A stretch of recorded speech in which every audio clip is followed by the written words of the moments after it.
Hey, beautiful souls. So today I want to talk about how to break generational cycles as a mother, because this is something that's really close to my heart. This is what started my healing journey from the very beginning over 8 years ago, was the toxic cycles that I noticed that I was repeating and that I was perpetuating,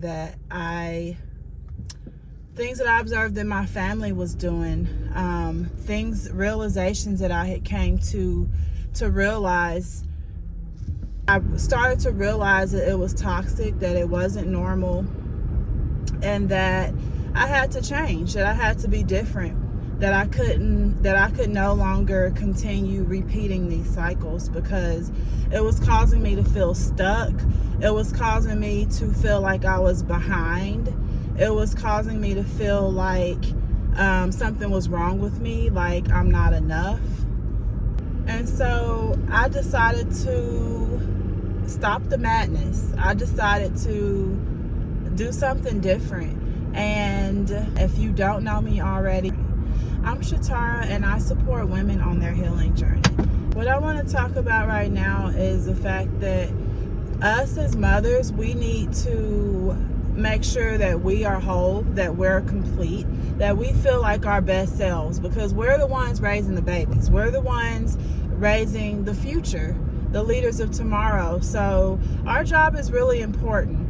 And I'm not gonna lie, I've seen some really toxic parents out here. I used to be a toxic parent, and I say that from a judgment-free perspective. I say that from the perspective of someone who has done the work to overcome those negative ways of being and those negative ways of thinking and acting. And I say that as a parent, being someone who used to hit my kids.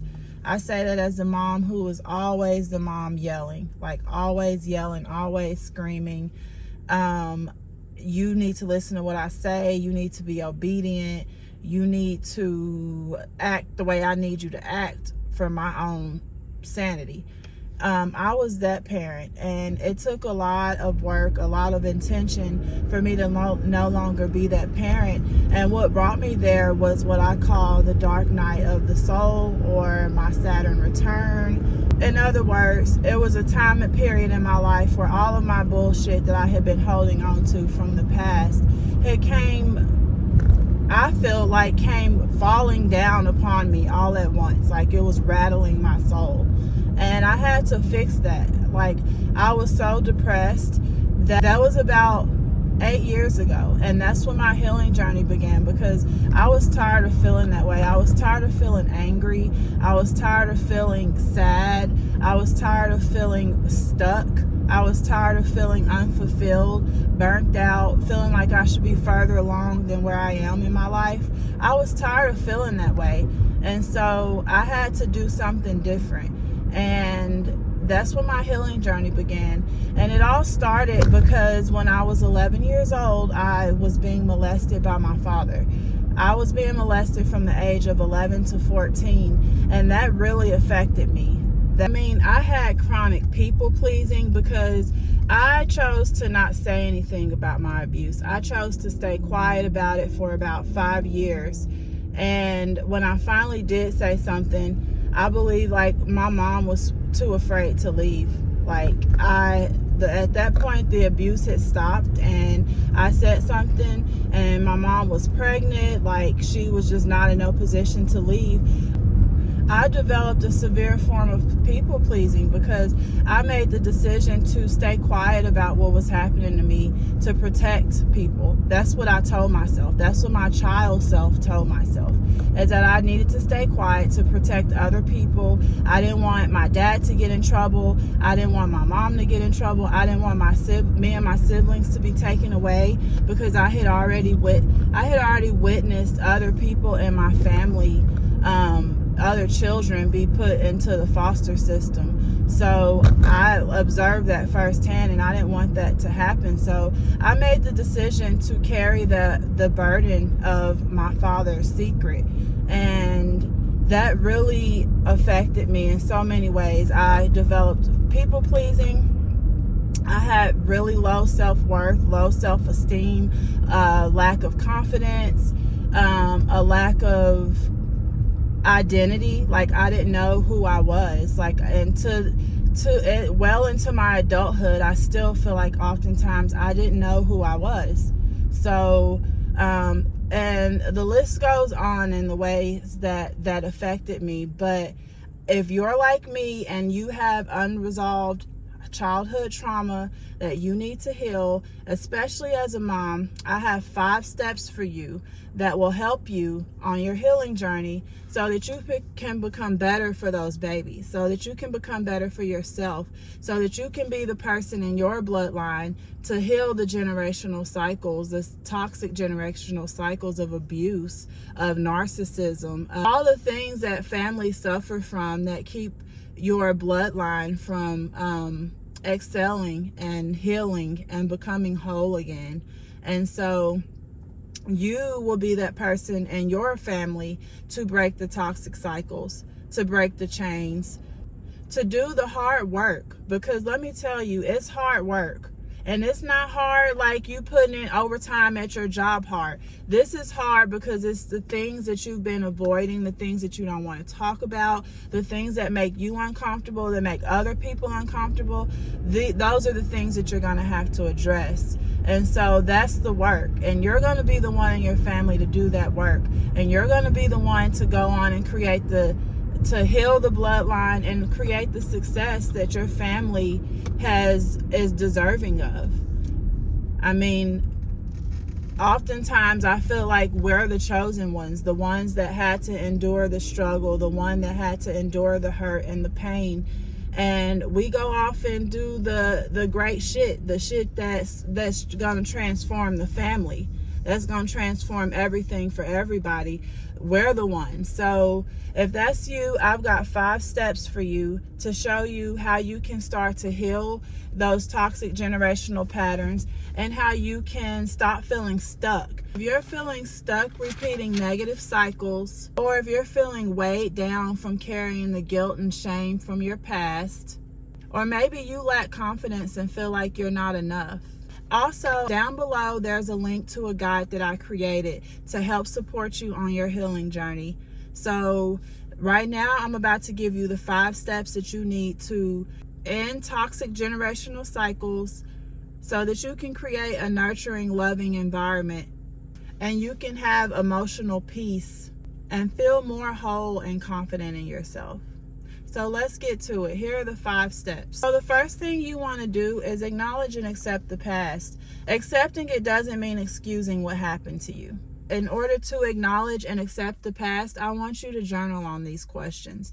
I want you to ask yourself, what cycles in my life am I repeating from my past? What cycles keep repeating over and over? And maybe you observed your mother in these same cycles, or your grandmother, or a father, or someone close to you as a child in a similar cycle. But what cycles do you keep repeating in your life that you feel like are keeping you from the success that you desire?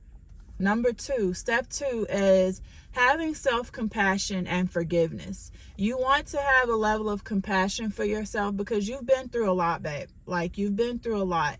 And treating yourself like you're like the football coach of yourself or something, and like being hard on yourself, that's not going to get you far. You've had a hard life thus far. Like, we've been through a lot. You don't need to be hard on yourself. Like, leave that to the world. You need to be compassionate and gentle and graceful with yourself because you're embarking on a healing journey. So this is not something that's going to be for a season in your life or a moment. This is a journey. Like, you have to take the time out and have the grace and the compassion to heal things that you've been carrying for decades, maybe your whole entire life. So give yourself compassion and talk to yourself like you would your child, or the child version of yourself. Like, be very gentle because the world has not been gentle with you. So the least you can do for yourself is be gentle with yourself. And then for forgiveness, you want to forgive yourself Because for me personally, I had to forgive myself for staying quiet. I was angry at myself for staying quiet. I felt like I was so stupid. Why didn't you say anything? Why did you allow it to happen? And I had to forgive myself because, number one, I was a child. First and foremost, I was a child. Secondly, this was done at the hands of someone that was supposed to protect me, someone who had more than enough opportunity to take advantage of me, because you're my parent, who I trust, who I love. And you took advantage of that, at the hands of a young innocent child. So I had to forgive myself and do a lot of work, working with therapists, doing the inner work. Most of the work is on me, though. Most of the work is going to be on you. You need to have the therapist, you need to have the coach, the life coach, the mentor, but most of the work is on you, babe. So having a level of self-compassion and forgiveness for yourself is key. But speaking of forgiveness, you also need to be able to forgive the other party. And it doesn't even involve them technically, you forgiving them. It involves you forgiving them in your heart, because you need to make space for more love, more peace, more abundance in your life. And as long as you holding on to the past and what happened to you, and holding on to the anger and all the negative emotions of the other party or the person that's in the situation, you need to be able to forgive. And again, that isn't even anything that you have to do verbally or with the other party. That is an inside job. That forgiveness for them, that's an inside job for you and you only. And so what I want you to do for step 2 is journal on, how would you speak to your child self? How would you speak to the younger version of you who is going through what you're going through? Also, ask yourself, in what areas are you hard on yourself? In what ways are you hard on yourself? And what areas can you be more gentle or have more compassion with yourself? So, step 3, you want to be able to recognize your triggers and set healthy boundaries. And what I mean by recognizing your triggers are directions. Your triggers are directions from God, baby. They are directions from God himself on the areas that you need to work on, because it's not on the world, it's not on everyone else to not trigger you. It's on you to recognize your triggers and heal those triggers. Now, in the very beginning, you're not going to heal the triggers. You just need to be able to recognize them. Being able to recognize and have the level of self-awareness, that's your first job. So once you've identified your triggers, that's when you can start giving yourself like a remedy for your triggers. Like a protocol is what I call it. And whether that is, for me, for example, what I teach is, when you're triggered, or for example, myself, when I'm triggered and I feel myself being triggered, I excuse myself from the space. So for example, if it's me and my partner, me and my husband, and he's triggered me, he said something to trigger me, I have to physically remove myself from that space and go pull myself together, go coach myself in a sense. Depending on what it is, it requires me to take some deep breaths and gather myself. In other situations, I may go out in nature. In other situations, I may have to go meditate, literally go in meditation, and go in meditation and work on whatever it is and figure out, why is this bothering me? What part of my childhood, what problem from my past is this reminding me of? What problem from my childhood, what issue, what traumatic event from my childhood is this reminding me of? And I mentioned all of this in more detail in my guide that's linked below. But you healing your triggers through meditation, through self-hypnosis, through journaling. The next thing you're going to do is ask yourself, where can you set healthy boundaries for yourself and other people?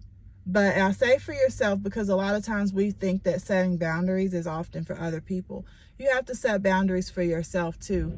Keeping the promises that you make to yourself. Setting a boundary to say, hey, I need to get out in nature more, or I need to start working out more, or I need to start drinking more water. Whatever that is, you need to set boundaries and keep those boundaries that you set for yourself. But also set boundaries for other people, especially those people that are using and abusing you. Definitely set boundaries for those people. Fourth step is again my healing practices that I mentioned in the guide that I have linked below. This is a free guide, so it doesn't cost you anything. The guide breaks down all of the somatic practices that I recommend doing to go ahead and start your healing journey. These are tools that you'll be able to use throughout your journey. Things that don't require other people. They don't require a magic pill or a prescription from a doctor. These are things that you can do on your own for free. And those healing practices include self-hypnosis, meditation. Those two things alone are transformational. Those two things alone will transform your life. But add the aspect of going out into nature, the aspect of yoga, breath work, exercising, working out. These are all things, again, that I said that are free, that you can do from the comfort of your home, on your lunch break, or whenever. Take your healing into your hands. It doesn't cost you anything, babe. It will only cost you you're feeling stuck. You will continue to feel stuck. That's what it will cost you. The fifth step is to create a vision and manifest a new life. Now listen, you can't go anywhere if you don't have a goal, if you're not focused on like a goal. If you just know you want to feel better, that's too broad of a feeling. How will you know when you feel better? What is better? How best or better do you want to feel? So having tangible steps on what you want to heal, what you want to overcome, having tangible knowledge of the things that you want to overcome. Like, I want to stop feeling stuck. I want to feel more empowered and confident. I want to actually reach my goals and stop repeating the same goals year after year. Like, have tangible goals that you can stick with and stay focused on throughout this healing journey, because life is hard, babe, and it's easy, especially as moms, to get wrapped up in life and the day-to-day of things. We have to set goals for ourselves so that we can live our best lives as moms, because if we're not living our best life, then the baby's gonna struggle and everybody else around us gonna struggle. So it's important that we take care of ourselves first. And if you made it this far in the video, I just want to thank you, because that shows that you are really committed to your healing, and I believe in you. I believe in you, because if I can do it, you can do it. And if you stayed this far in the video, make sure you like it. Make sure you subscribe to my channel if you want to see more videos like this. And go download the guide that's linked in my bio, linked in the description below. I hope you beautiful souls have a wonderful day. Bye.